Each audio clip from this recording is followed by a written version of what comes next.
அதிசயங்கள் செய்கிறவர் நம் அருகில் இருக்கிறார். அற்புதங்கள் செய்கிறவர் என்றும் நமக்குள் வசிக்கிறார். ஆதியாகமம் 17ஆம் அதிகாரம் 5வது வசனம். இனி உன் பேர் ஆபிராம் என்னப்படாமல் நான் உன்னை திரளான ஜாதிகளுக்கு தகப்பனாக ஏற்படுத்தினபடியால், திரளான ஜாதிகளுக்கு தகப்பனாக ஏற்படுத்தினபடியால் உன் பேர் ஆபிரகாம் என்னப்படும். இனி உன் பேர் ஆபிரகாம் என்னப்படும். ஆபிராம் என்றால் சிறந்த தகப்பன். ஆபிரகாம் என்று சொன்னா அநேக ஜாதிகளுக்கு தகப்பன். இப்ப ஆண்டவரை எப்படி பார்க்கிறாரு ஆபிரகாமே? நீ ஒரு தனி மனிதனாக ஆண்டவர் பார்க்கல, அநேக ஜாதிகளுக்கு தகப்பனாய் கர்த்தர் ஆபிரகாமை பார்த்து சொல்ற, இனி உன் பெயர் ஆபிரகாம். அதே போல சாராளுக்கு சொல்றாரு 15வது வசனம். சாரா என்று சொன்னால் ராணி, சாராள் என்று சொன்னால் எல்லாருக்கும் ராணி அப்படின்னு அர்த்தம். அப்படி தனி ஒரு மனுஷியாய் மனிதனாய் இருக்கிறவனை தேசத்துக்கு உலகத்துக்கு தகப்பனாய் தாயாய் மாற்றுகிற தெய்வம் அவர்.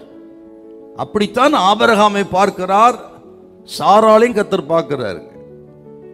ஆபிரகாமின் மூலமாகத்தான் ஈசாக்கு, ஈசாக்கின் மூலமாகத்தான் யாக்கோபு, யாக்கோபின் மூலமாகத்தான் யூதா கோத்திரம், யூதா கோத்திரத்திலிருந்து தாவீது, தாவீதின் மூலமாக தாவீதின் குமாரன் இயேசு கிறிஸ்து இந்த உலகத்துக்கு வருவார், சிலுவைக்கு போய் மரிப்பார், இரத்தத்தினால முழு உலகம் விசுவாசத்துக்குள்ளே வரும்.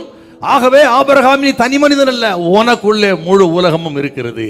இன்னைக்கு ஆண்டவர் சொல்றாரு, ஆண்டவர் இன்றைக்கு இருக்க உங்கள் குடும்பத்தை, உங்கள் பிள்ளைகளை தனி மனிதனாக பார்க்கறதில்ல, பலகீனனாக பார்க்கறதில்ல, வியாதி உள்ளவனாய் பார்க்கறதில்ல, படிக்காதவனாய் பார்க்கறதில்ல, மந்தம் உள்ளவனாய் பார்க்கறதில்ல. ஒருவேளை அப்படி இருக்கலாம், இன்னைக்கு குடும்ப சூழ்நிலை அப்படி இருக்கும், பிள்ளைகள் அப்படி இருப்பாங்க, ஒருவேளை இன்னைக்கு இருக்க நிலைமையே வித்தியாசமா இருக்கும். மனுஷன் பார்வைக்குத்தான் அப்படியே தவிர தேவன் நம்மை பார்க்கிற பார்வையே வேற. நீங்கள் இனி எப்படி ஆசீர்வாதமா இருக்க போகிறீர்கள் என்பதை பார்த்து உங்களை அழைக்கிற அன்பின் தெய்வம் அப்பன் இயேசு. சிஸ்டர் சொந்து போகாதீங்க, பிரதர் கலங்கி சொந்து போகாது. இன்றைக்கு இருக்குது போல குடும்பத்தை கர்த்தர் பார்க்கறது இல்ல, இன்றைக்கு இருக்கிறது நிலைமையை பார்த்து சொந்து போகாதீங்க, இது ஆகாது நடக்காது என்று இன்னைக்கு இருக்கிற நிலைமை பார்க்காதீங்க. ஆண்டவரை பார்க்கறது இல்ல, இனி ஒரு நாள் வரும், நீ பராக்கிரமசாலி, கர்த்தர் உன்னோடு இருக்கிறார், உன்னை அனுப்புகிறது நான் அல்லவா.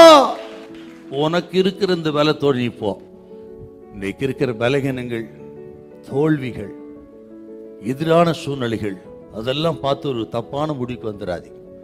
அப்படி முடிவுக்கு வந்து பிள்ளைகளையோ மற்றபடி நடத்தாதீங்க, அல்ல புருஷனை அப்படி பார்க்காதீங்க, மனைவி அப்படி பார்க்காதீங்க.